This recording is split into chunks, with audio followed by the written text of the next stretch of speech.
माँ बाप के मरने के बाद मेरी सौतेली बहन मेरे घर आकर रहने लगी थी। मेरी सौतेली बहन रिया बहुत ज्यादा खूबसूरत थी और मैं उसे थोड़ी दबती हुई रंगत की थी। मेरे पति अर्जुन भी बहुत हैंडसम और जवान थे, इसलिए मैं अपने पति को लेकर वैसे भी थोड़ी असुरक्षित रहती थी। हालांकि अर्जुन मुझसे बहुत मोहब्बत करते थे, लेकिन मेरे मन में हमेशा डर रहता था कि कहीं वह किसी और को पसंद ना करने लगे। इसलिए जब रिया मेरे घर आकर रहने लगी तो मैं अंदर ही अंदर बहुत डरी हुई थी। मुझे लगता था कि मेरे पति मेरी खूबसूरत बहन की तरफ आकर्षित ना हो जाए। धीरे धीरे अर्जुन का व्यवहार भी मुझे बदलता हुआ महसूस होने लगा और मेरा शक मजबूत होता चला गया। एक दिन मुझे पता चला कि रिया माँ बनने वाली है। मैं यह सुनकर हैरान रह गई, क्योंकि उसकी शादी भी नहीं हुई थी। मैंने उसे बहुत सवाल किए, लेकिन उसने कुछ नहीं बताया। मुझे शक होने लगा, कहीं इस बच्चे का रिश्ता मेरे पति से तो नहीं। मेरे पास कोई सबूत नहीं था, इसलिए मैंने तय किया कि बच्चे के जन्म के बाद सच्चाई जानने के लिए डीएनए जांच करवाऊंगी। मेरा और अर्जुन का रिश्ता बहुत अच्छा था। हमारी शादी को लगभग 4 साल हो चुके थे, लेकिन आज भी हमें लगता था जैसे हमारी शादी को कुछ ही दिन हुए हैं। हम पुणे के एक छोटे से 3 कमरों वाले फ्लैट में रहते थे। अर्जुन सुबह काम पर चला जाता और शाम को 7 बजे घर लौट आता। मैं पूरे दिन घर का काम करती और उनके लौटने का इंतजार करती। जब वह घर आता तो मैं मुस्कुराते हुए उसका स्वागत करती। अर्जुन मुझे देखकर कहता, कव्या, तुम्हारा यह मुस्कुराता हुआ चेहरा देखकर मेरे पूरे दिन की थकान उतर जाती है। हमारे घर में किसी चीज की कमी नहीं थी, बस एक बच्चे की कमी थी। शादी को 4 साल हो चुके थे, लेकिन अभी तक हमारी गोद नहीं भरी थी। डॉक्टर ने कहा था कि मेरा इलाज से सब ठीक हो जा सकता है, और मेरा इलाज भी चल रहा था। अर्जुन हमेशा मुझे समझाता था कि लोगों की बातों की चिंता मत करो। वह कहता, मेरी दुनिया तुम हो, जब भगवान ने चाहा तुम्हारे घर भी खुशियां आएगी। मैं उसकी बात सुनकर शांत हो जाती। एक शाम में अर्जुन के आने का इंतजार कर रही थी, तभी दरवाजे पर दस्तक हुई। मुझे लगा अर्जुन आया है। मैंने खुशी से दरवाजा खोला, लेकिन सामने अर्जुन नहीं बल्कि मेरी सौतेली बहन रिया खड़ी थी। रिया को देखकर मैं हैरान रह गई, क्योंकि वह लगभग 3 साल पहले घर छोड़कर चली गई थी और उसके बाद उसका कोई पता नहीं था। लोगों ने तरह तरह की बातें सुनाई थी। किसी ने कहा था कि वह अपनी मर्जी से कहीं चली गई, तो किसी ने कहा कि उसने अपनी जिंदगी में कोई बड़ा फैसला ले लिया है। रिया ने मुझे देखते ही दीदी कहकर गले लगा लिया और रोने लगी। मैं उसे अंदर ले आई और पूछा, रिया, तुम इतने साल कहाँ थी और तुम्हारे साथ क्या हुआ था? उसने कहा, दीदी, बहुत लंबी कहानी है। मैंने उसे बैठाया और पानी दिया। हम दोनों का रिश्ता हमेशा सामान्य रहा था। हमारा पिता एक ही था, लेकिन माँ अलग अलग थी। हमारी माँओं की आपस में कभी नहीं बनी, लेकिन हम दोनों बहनों ने एक दूसरे का बुरा कभी नहीं चाहा। मेरी माँ के जाने के बाद कुछ समय में रिया की माँ भी चल बसी। पापा पहले से बीमार रहने लगे थे और वह हम दोनों की शादी करना चाहते थे। उसी समय मेरे लिए अर्जुन का रिश्ता आया और मेरी शादी अर्जुन से हो गई। शादी के बाद मैं अपनी नई जिंदगी में व्यस्त हो गई। रिया मेरे पीछे अकेली रह गई। मैं चाहती थी कि उसकी शादी भी हो जाए, लेकिन पापा के गुजर जाने के बाद वह बिल्कुल अकेली पड़ गई। मेरी शादी के लगभग 1 साल बाद रिया अचानक घर से चली गई और फिर उसका कोई पता नहीं चला। आज इतने समय बाद उसने सामने देखकर मैं खुद को दोषी महसूस कर रही थी, क्योंकि सच ये था कि मैंने उसे ढूंढने से ज्यादा कोशिश नहीं की थी।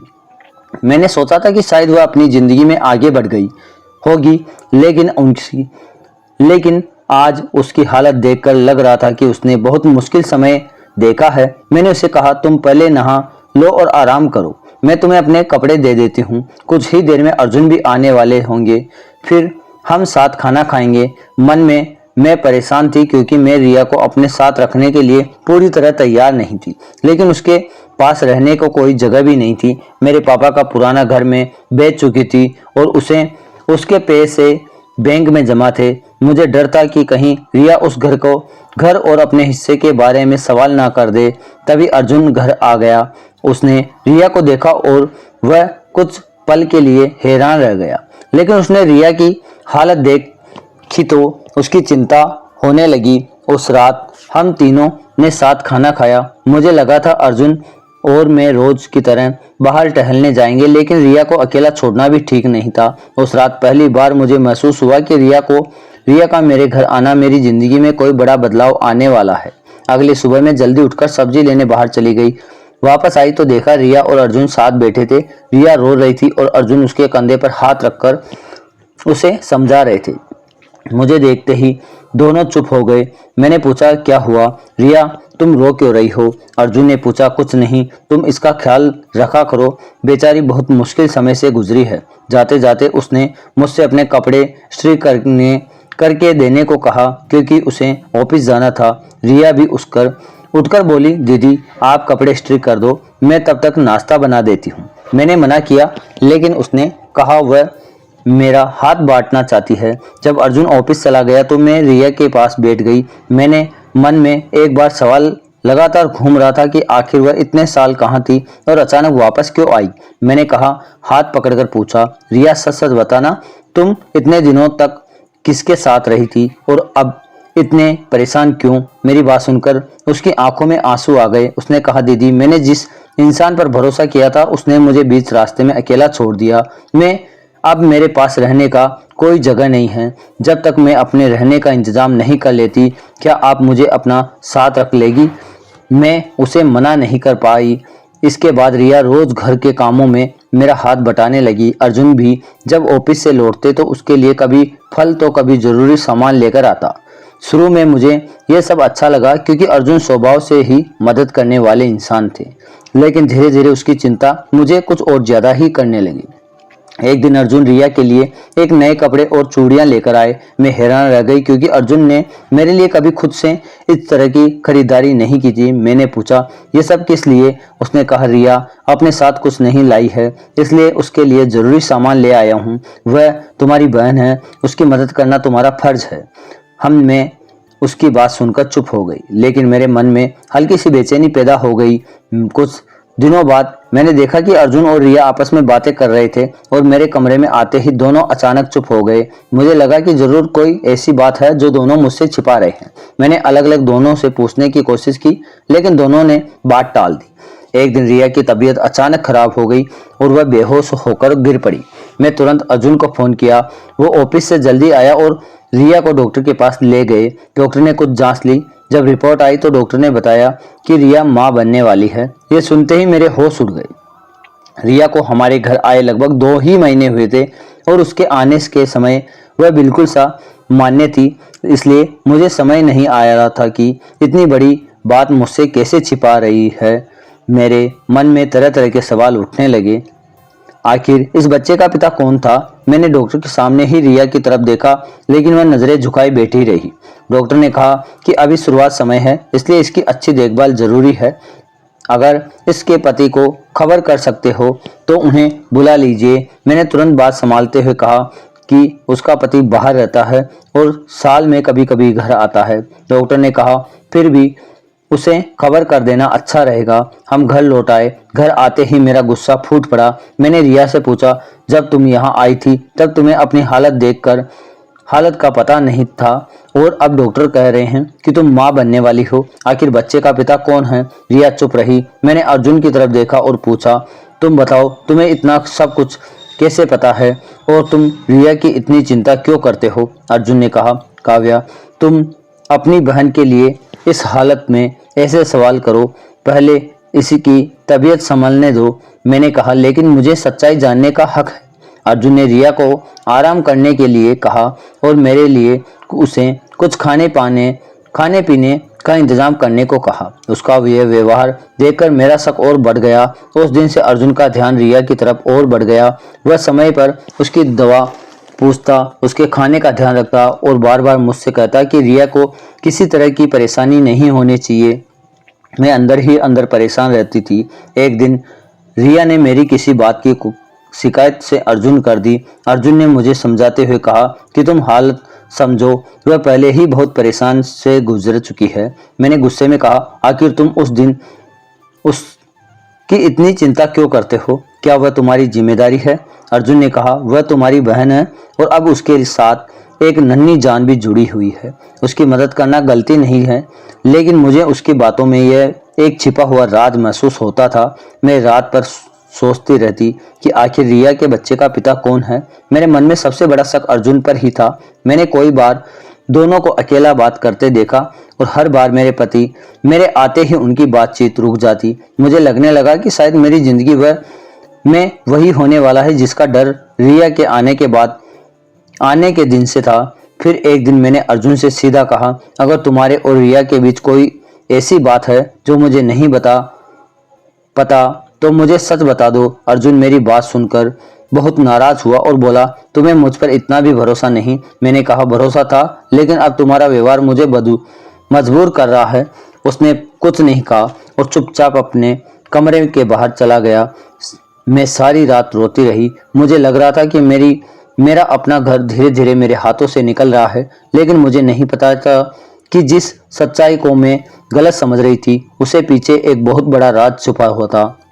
रिया के बच्चे के जन्म तक मुझे इस राज का इंतजार करना था और मैंने मन ही मन फैसला कर लिया कि चाहे कुछ भी हो जाए, सच्चाई सामने लाकर रहूंगी। समय बीतता गया, लेकिन मेरे मन में शक कम नहीं हुआ। अर्जुन हर समय रिया की चिंता करता और मुझे लगता कि वह मुझसे कुछ छिपा रहा है। मैं कई बार पूछती कि आखिर रिया के बच्चे के पिता के बारे में वह इतना चुप क्यों है, लेकिन वह हर बार बात टाल देते। धीरे धीरे मैं अर्जुन के बीच भी झगड़े बढ़ने लगे। रिया भी मेरी बातों से परेशान रहने लगी थी। मुझे समझ नहीं आ रहा था कि आखिर दोनों के बीच ऐसी कौन सी बात है जो मुझसे छिपाई जा रही है। एक दिन गुस्से में मैंने अर्जुन से बहुत कुछ कह दिया। उसने भी अपना आपा खो दिया। अचानक उसके हाथ से मुझे चोट लग गई। कुछ पल बाद ही उसे अपनी गलती का एहसास हुआ और वह मुझसे माफी मांगने लगा। मैं पूरी तरह टूट चुकी थी, लेकिन फिर भी मैंने खुद को संभाला और रिया का ख्याल रखती हुई समय बीतता गया और आखिर वह दिन आ गया जब रिया ने एक बच्चे को जन्म दिया। बच्चे को देखकर मेरे मन में फिर वही सवाल उठने लगे कि आखिर इस बच्चे का पिता कौन। मैंने मौका देकर बच्चे को अस्पताल ले जाने के बहाने डॉक्टर से बात कर ली और डीएनए जांच करवाने का फैसला किया। कुछ दिनों बाद रिपोर्ट मेरे हाथ में थी। मेरे हाथ कांप रहे थे, क्योंकि अगर मेरी आशंका सच निकली तो मेरी पूरी जिंदगी बर्बाद हो गई। मैंने रिपोर्ट खोली और उसे पढ़ते हुए मेरी आंखों से आंसू बहने लगे, लेकिन इस बार मेरे आंसू दुख के नहीं बल्कि राहत के थे। रिपोर्ट में साफ था कि उस बच्चे का पिता अर्जुन नहीं था। मुझे अपनी सोच पर शर्म आने लगी। मैं तुरंत अर्जुन के पास गई और उसके गले लगकर रोने लगी।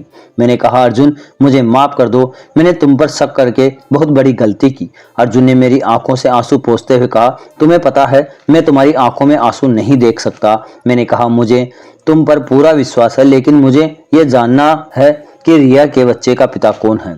अर्जुन कुछ पल चुप रहा, फिर उसने कहा, मैं तुम्हें सब बताने वाला हूँ, लेकिन पहले मुझे खुद पूरी सच्चाई पता करनी थी। उसने कहा, तुम्हें मेरा कजन समीर याद है जो कभी रिया से शादी करना चाहता था? मैंने कहा, हाँ, मुझे याद है। अर्जुन ने बताया कि समीर और रिया काफी समय से एक दूसरे के साथ थे। समीर ने रिया का भरोसा दिया था कि वह उससे शादी करेगा और इसी भरोसे पर रिया उसके साथ अपनी जिंदगी आगे बढ़ाने का सपना देख रही थी।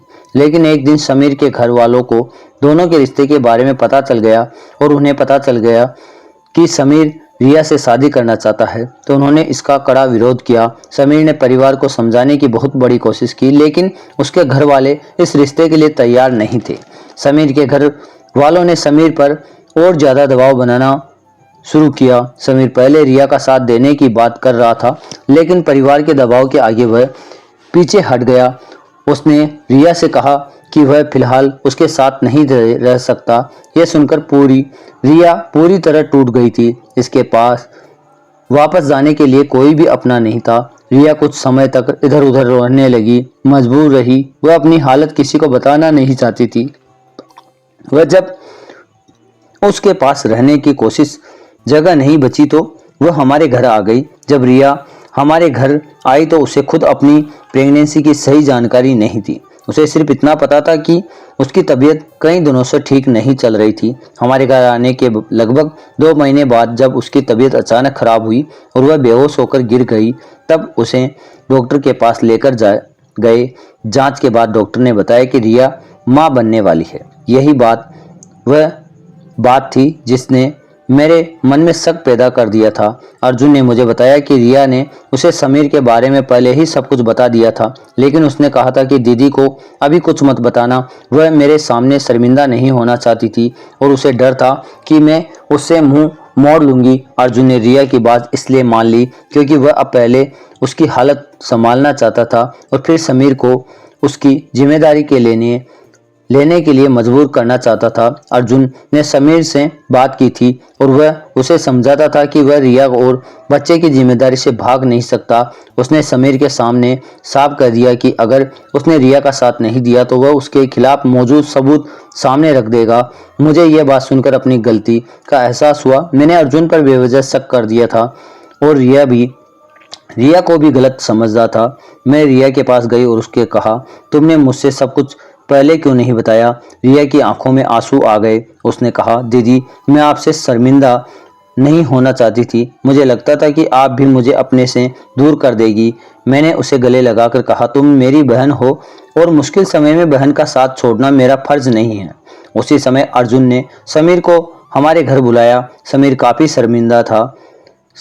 समीर काफ़ी परेशान था। उसने कहा था कि वह रिया का साथ छोड़ना नहीं चाहता था, लेकिन उसके परिवार के दबाव में उसने गलत फैसला किया। अब उसे अपनी गलती का एहसास हो चुका है।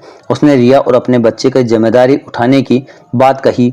मैंने समीर से कहा कि अगर वह सच में अपनी गलती सुधारना चाहता है तो उसे रिया को दोबारा वही भरोसा देना होगा जो उसने पहले तोड़ा था। समीर ने रिया से माफ़ी मांगी और उसे शादी करने के लिए तैयार हो गया। आखिरकार दोनों की शादी करवा दी गई। रिया हमारे घर से विदा होकर समीर के साथ अपनी नई जिंदगी शुरू करने चली गई।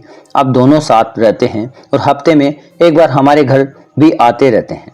जब मैं पीछे मुड़कर देखती हूँ तो मुझे अपनी गलती साफ दिखाई देती है। मैंने अपने डर और हीन भावना की वजह से अपने ही पति पर शक किया, जबकि अर्जुन सिर्फ मेरी बहन की मदद करना चाहते थे।